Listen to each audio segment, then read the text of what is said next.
Violent protests continue in Bangladesh. At least 6 students killed and hundreds injured. The students are protesting against quotas in government. Where the government has shut down all public and private universities indefinitely.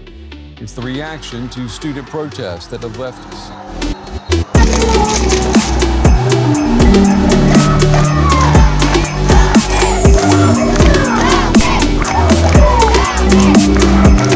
গত কয়েকদিন ধরে কোটা সংস্কারের আন্দোলনে টালমাটাল গোটা দেশ। সারা দেশে ছড়িয়ে পড়েছে আন্দোলনের স্ফুলিঙ্গ। এক দফা দাবিতে রাজপথে নেমে এসেছে শিক্ষার্থীরা, বসে নেই তারকারাও। আন্দোলনে সশরীরে সামিল হতে না পারলেও শিক্ষার্থীদের সমর্থন করে নিজেদের আইডিতে পোস্ট করছেন শোবিজ তারকারা।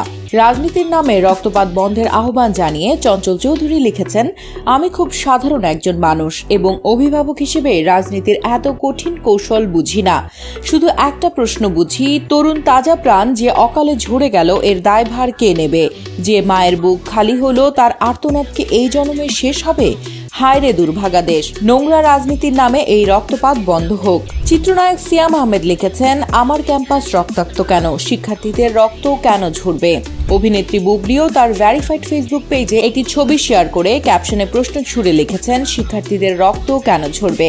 চিত্রনায়িকা পরিমণি নিজের ভেরিফাইড ফেসবুক পেজে এক নারী শিক্ষার্থীর রক্ত মাখা একটি ছবি শেয়ার করে লিখেছেন, নারীর প্রতি সহিংসতায় আপনার জবান বন্ধ থাকলে আপনি মুনাফিক। ঢালিউড কিং শাকিব খান লিখেছেন, আমার প্রাণের বাংলাদেশে এইভাবে রক্তপাত হতে পারে না, কারো মা বাবার বুক এভাবে খালি হতে পারে না। অভিভাবকদের অনুরোধ জানিয়ে শাকিব খান আরো লেখেন, আপনারা আন্দোলনরত শিক্ষার্থীদের সঙ্গে কথা বলে এই সংকটের যৌক্তিক সমাধান বের করুন। সব ধরনের সংঘাতের সমাপ্তি চাই।